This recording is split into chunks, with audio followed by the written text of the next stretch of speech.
What is up, everybody? Welcome back to my channel. My name is Tyler. You also know me as the Geode Cracker and Collector.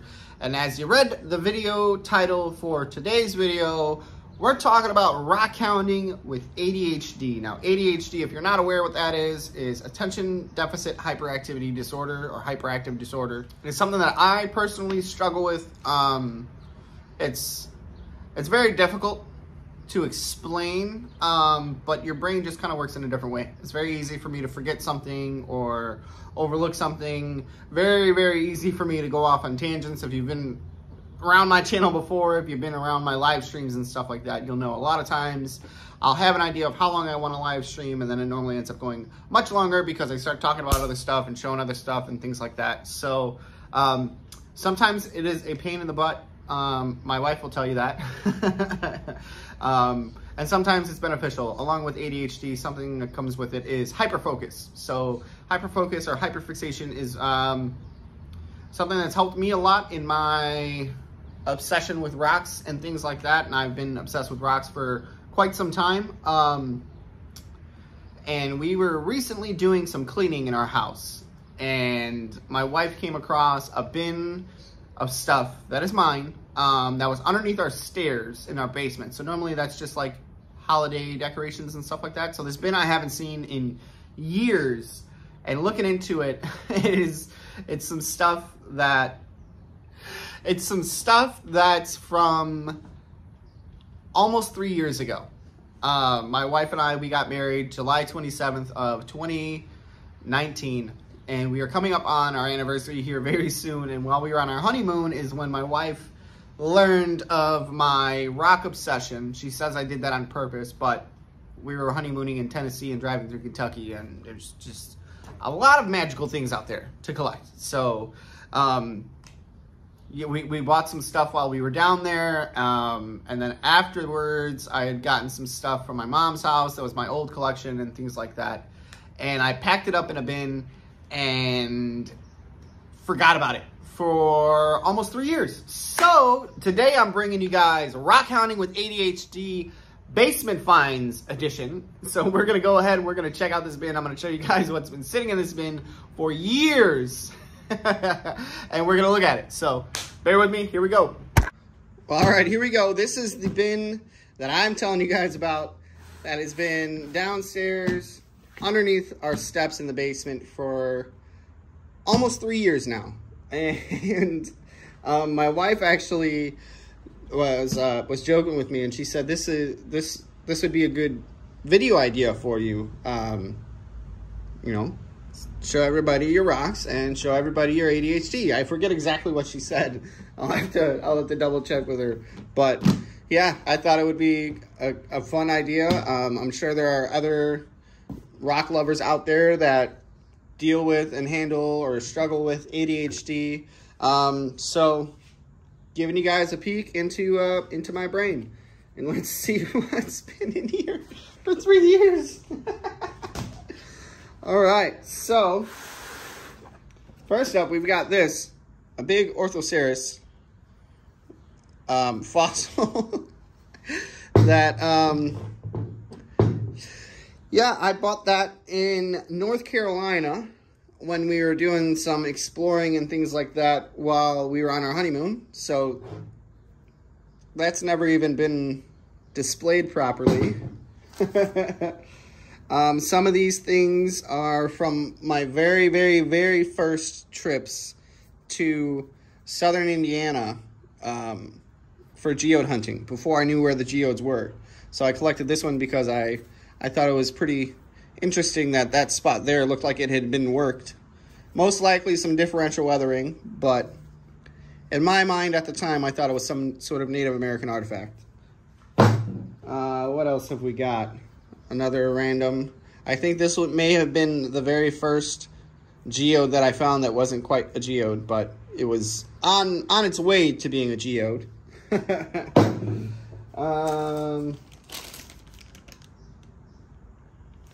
That's just an empty bag. What do we got here? We got some petrified wood. A nice big chunk of it.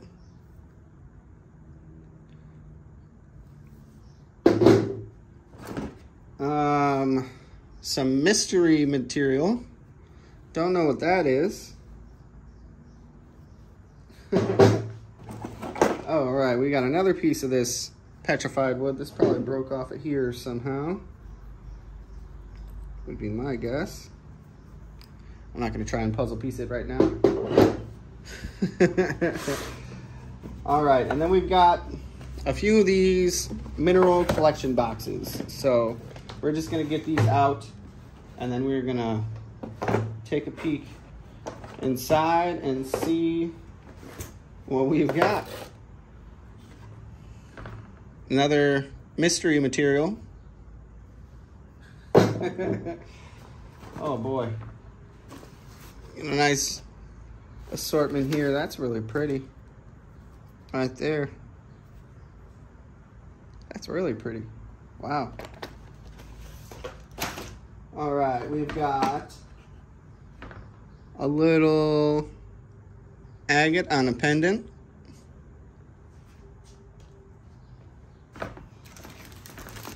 Some stuff for making necklaces. These are, you would open that up and put a tumbled stone in there. And Christmas Journey, 12 cards.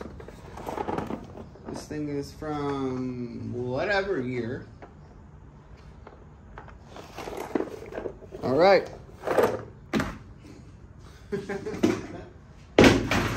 All right, now that we've got everything out of the bin, I moved the camera a little bit closer. We are gonna get to getting inside of all these boxes. We'll get into this one and see what all is inside of there. But first things first, I wanna check out these loose items that were there first. So, like I said, this one I collected in southern Indiana. This one I found out in the Crawfordsville area. That was the first area I started poking around for geodes. Then learned there was a lot more a little bit further south from there. But like I said, I picked this thing up and I kept it because of this part right here. Just seemed very weird to me, you know? But it also could be something as simple as where this rock sat, there was, you know, whenever it rained or whatever, there could have been just a little drip of water, and just over time, just that little drip of water could have caused something like that. So pretty interesting. So we've got that guy. Like I said, this one here was probably one of the first geodes that I picked up, which didn't actually end up being a proper geode. This actually might be one that I picked up in Kentucky, now that I think about it. Yeah, this is probably the only geode that I found when we were on our honeymoon.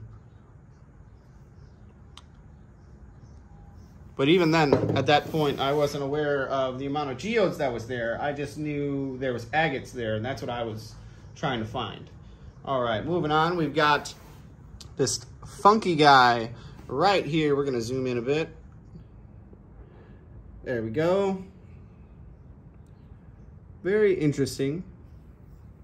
Again, not sure what this is or where it comes from.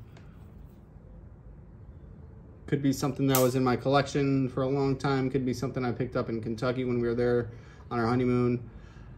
Who knows? I don't. Next, we've got this guy right here.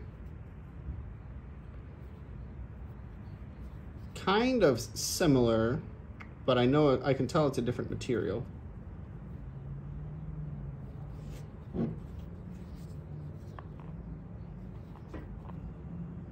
Very similar, but not quite the same. So if you've got any idea or if you've got any thoughts, let me know. I'm thinking this piece here is probably chert or flint of some sort. But this other guy, that one I'm not sure.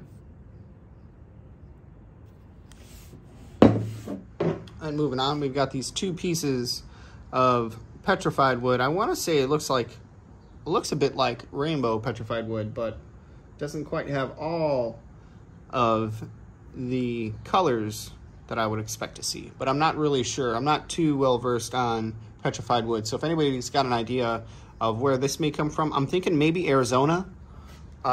someplace out west for those pieces. There we go. There's the bigger chunk so we can see some of the definition left of the actual tree itself. We've got some indication of the bark on this side. So in case you were curious how I knew this was a piece of petrified wood, right there. Screams petrified wood. And then like I said, we can kind of see, we'll zoom in here, some of those rings I'm talking about, some of the growth lines and such. So very similar to how an agate forms. The trees got layers and layers. So sometimes we get lucky and they're pretty like this. Now that we have looked at these guys, the last thing we're going to peek at before getting into opening up these boxes is going to be this big Orthoceras. My apologies if I'm not pronouncing that the proper way, but basically this is a cephalopod. There's a few of them on here. Now, I don't think that this piece here has anything to do with the actual fossil itself. I may be wrong. I'm not too familiar on them. I just saw this and it had a good price tag on it, so I decided to grab it. But yeah, so it's a cephalopod, snail, critter of some sort. Pretty neat.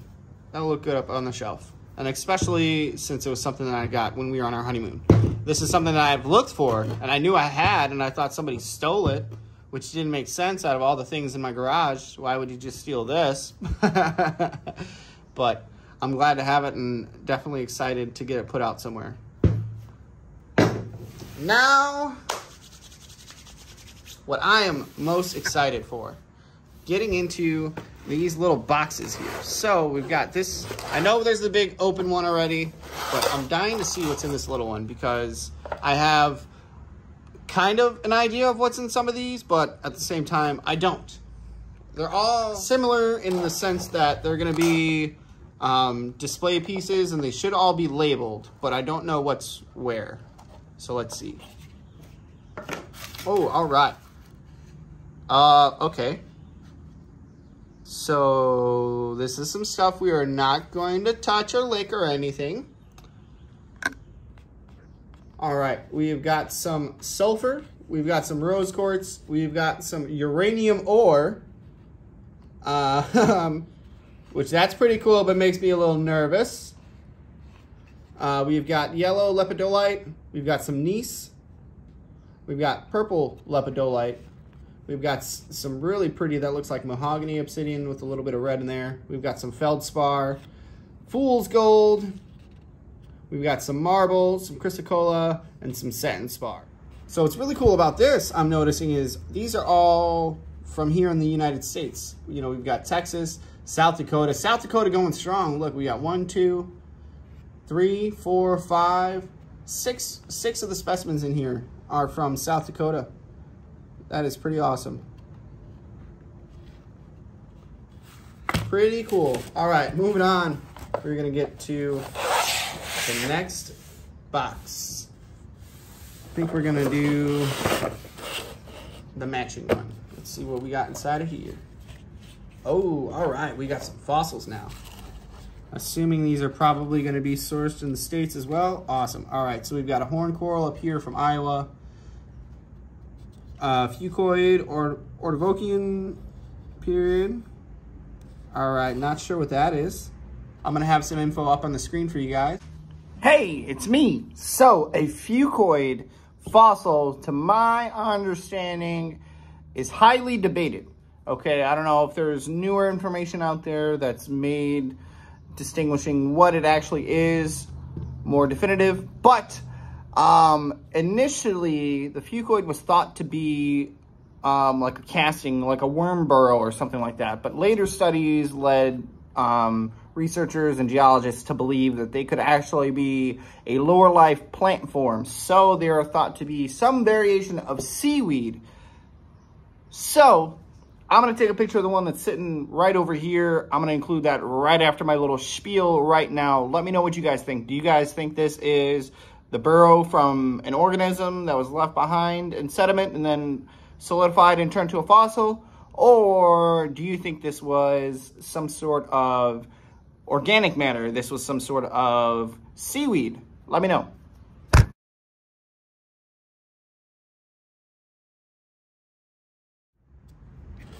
All right, we've got some bryozoa. We've got a couple different brachiopods. Holy moly, we've got 1, 2, 3, 4, 5, 6 different species of brachiopods, 4 of which coming from Iowa. That's pretty cool. We got one down here from Minnesota. Oh, sorry, 5 of them are from Iowa. We've got a gastropod, we've got a nice little crinoid ring, and we've got a shark tooth from down in Maryland. Very, very cool. This will come in handy trying to identify some of the brachiopods I've already got in my collection. These are pretty awesome. And look at, even inside the lid, we've got some literature there. So I'm gonna take a good screenshot and I'll give it some time on the screen for you guys to read through. Or pause and read it if you'd like.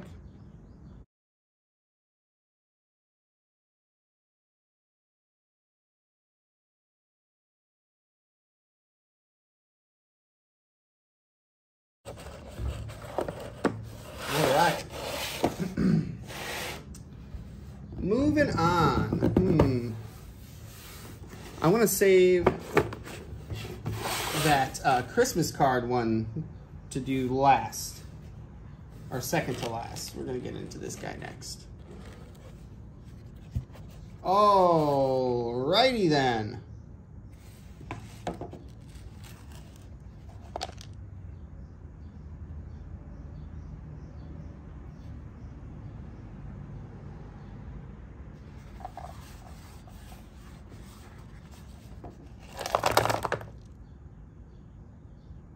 Well, that's a little disappointing.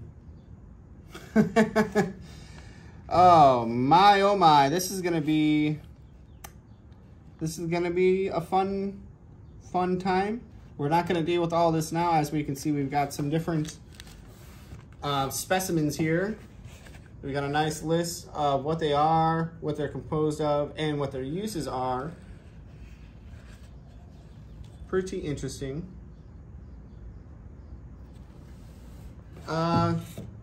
Yeah, I'm not gonna get into trying to organize all that right now because that's gonna take some time. There's a piece of uranium floating around inside of there. So yeah, we're just gonna wait. We're just gonna put you right over there. Wow. All right, we've got 2 of these mineral collections here from Lafayette, 48 rock specimens. We've got Model F-566 and Model F-676. Volume 2 and Volume 1. We're going to go ahead with the first volume here. All right. We've got some more chaotic specimens. But these ones seem to be a little more organized. Somewhat. These ones are at least numbered.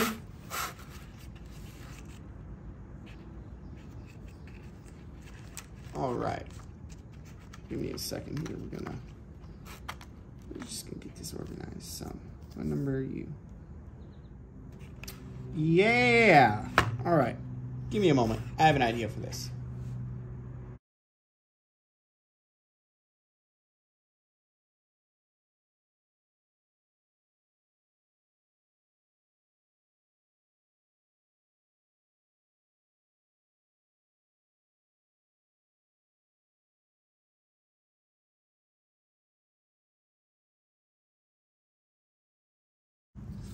All right, so there we go. I didn't make you guys sit there and watch that in normal time, so you had that fancy little sped up version. I did decide to go ahead and put some gloves on because we've got some things like sulfur in here. The other boxes have got uranium and things like that, so nothing that I want to wind up getting in my mouth or my eyes. So just going to use some gloves, and I decided to lay these things out because this box needed a little TLC, so I got rid of all the little things that were inside I can eventually replace those. I glued that board back down, got all that dust out of there, so putting these back in will be much better and it's gonna look a lot nicer. But this is everything that was in that collection, so 48 different pieces. We are missing a couple, but that's okay. Eventually we'll get to a point where I can replace those. We've got some cassiterite and some graphite. Those are the only two missing. Otherwise, just gonna kind of go through. We've got volcanic ash, volcanic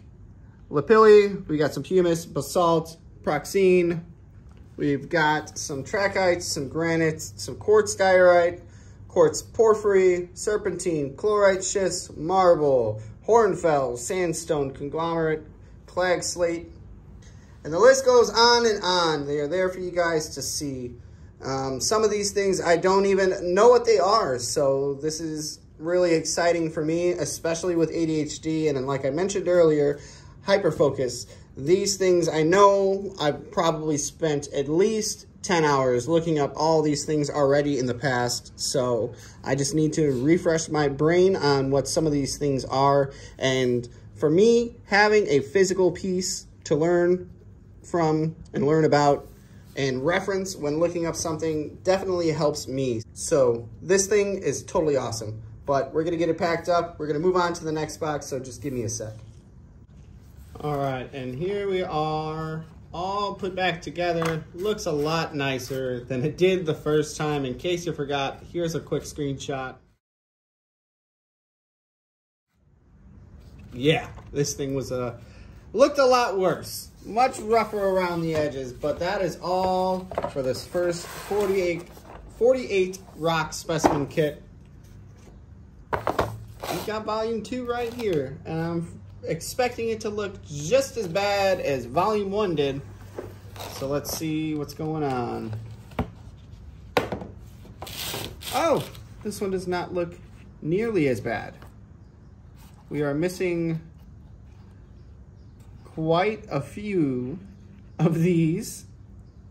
But that's all right. Let's see, what was that? Last one, 48, was over there. It appears we're missing a row of what they are as well.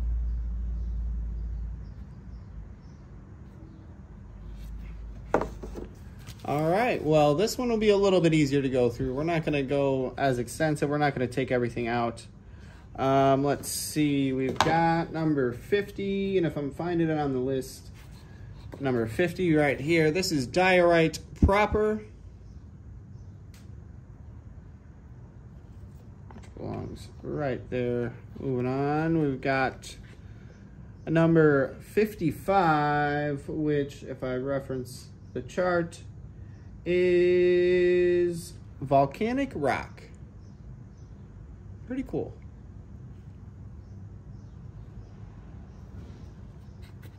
And then moving on, we've got some biotite gneiss, we've got some graphite, mica schist, metamorphic rock, another metamorphic rock, another metamorphic rock. We got some sedimentary rocks. We got some sulfides.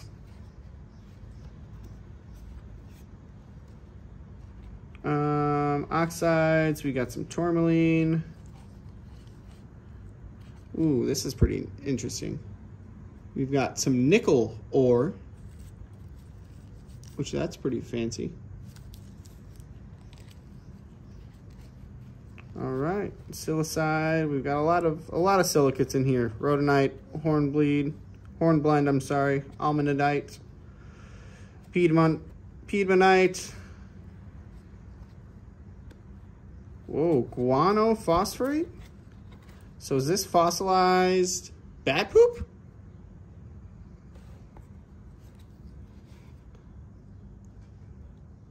Guano phosphorite. I'm gonna have to look that up and I will let you guys know.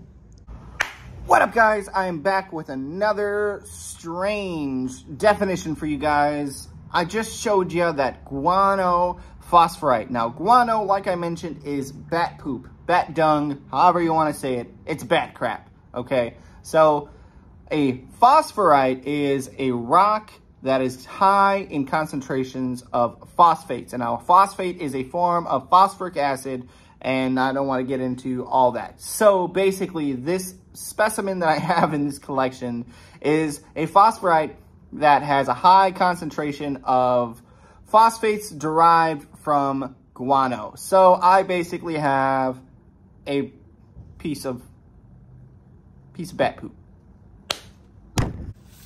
So there's that box. Not quite as exciting as the previous. We've got Mineral Collection Volume 2 out of the way. Now this guy right here, I'm curious about this one, because this one says Christmas cards. So this is probably a custom box of rocks. Let's see what we got. Alrighty, it appears we may have some of our missing rocks from other sets inside of here. Yes, so we've got number 72.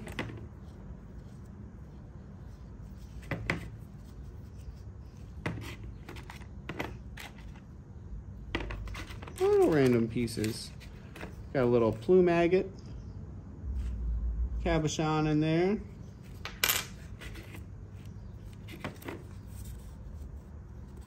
.370G. We've got some garnets in schist, and these are from South Dakota. All right. Are any of these other things labeled? Number 232 is a massive hematite from Maryland.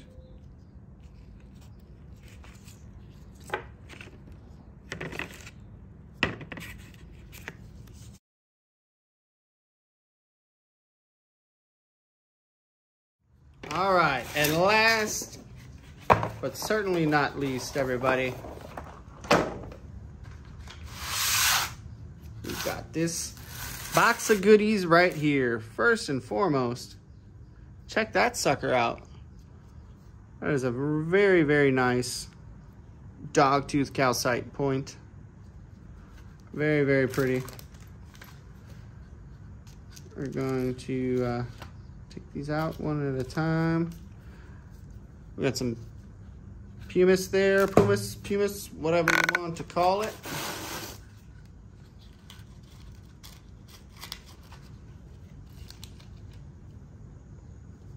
Couple random little pendants in here. We're gonna, let's get these little pendants out first. Check these out, try and see if we can figure out what they are. Not sure on that guy. That one definitely appears to be some quartz. This one appears to be empty. We got amethyst right here. We got this little guy we saw earlier already. Little carnelian in there.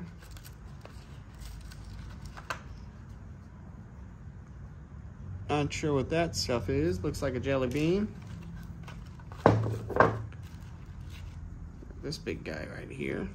Looks like some, I don't even know. Not sure what that is either. Very pretty. And I think, nope, we got a couple more little pendants down here.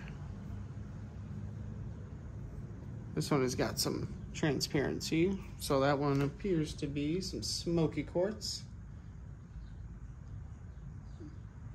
I believe this one is the one that originated in here. That broke. Maybe we'll be able to fix that guy. Looks like we've got a little chunk of fluorite here, given the purple that's on that.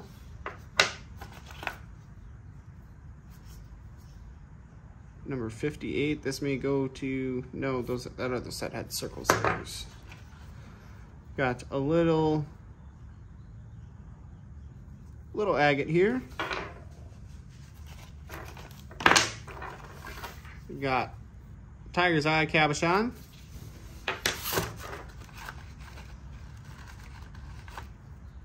another little pendant.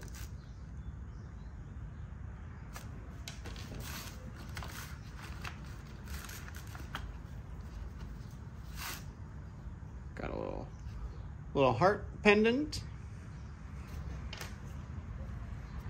A random dendritic agate tumbled piece here. And then some other random specimens that I'm not sure of. We got a couple of these little gypsum roses. So we've got fern fossil here. And yeah, a whole bunch of other random little goodies. We got some pyrite. Another little cabochon, little heart. Hard to tell what's what because some are still in place and some are not. Oh, we got some quartz from Arkansas there. Nothing in there.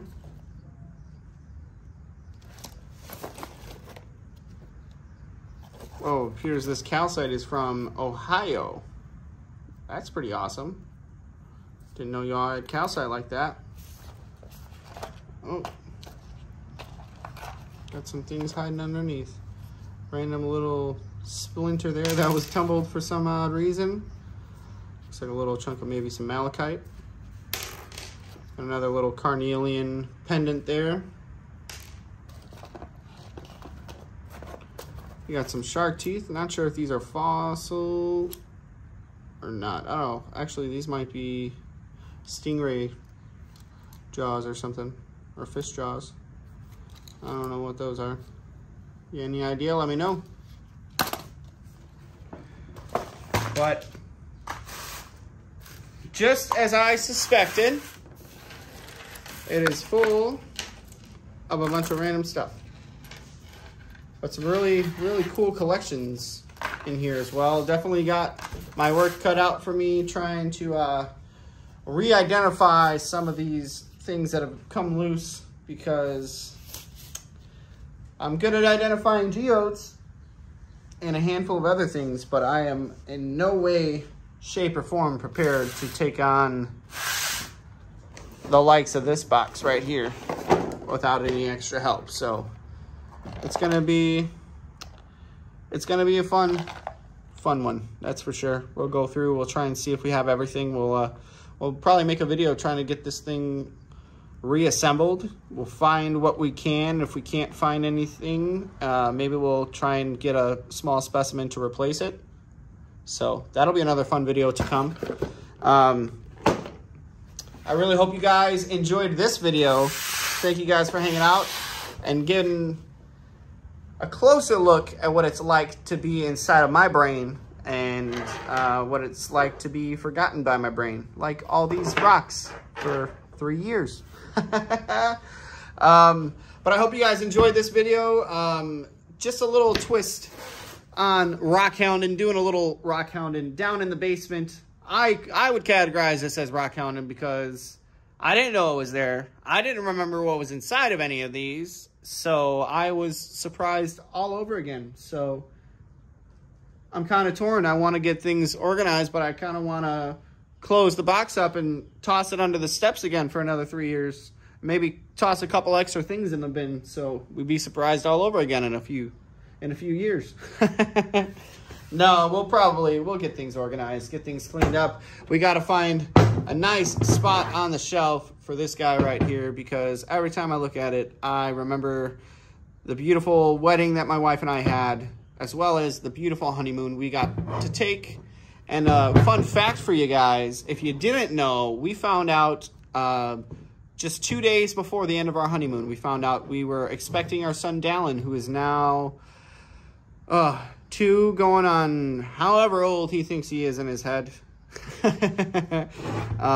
So this has got a lot of sentimental value to me. Definitely something I'm not going to sell. It's going to stay on the shelf for a long time. Well, alrighty guys, that is going to wrap up this ADHD rockhounding trip that I took you all on. I'm sorry that this video was already so long, but there's just so much in this bin that we had to get through. But I would say it was pretty worth it.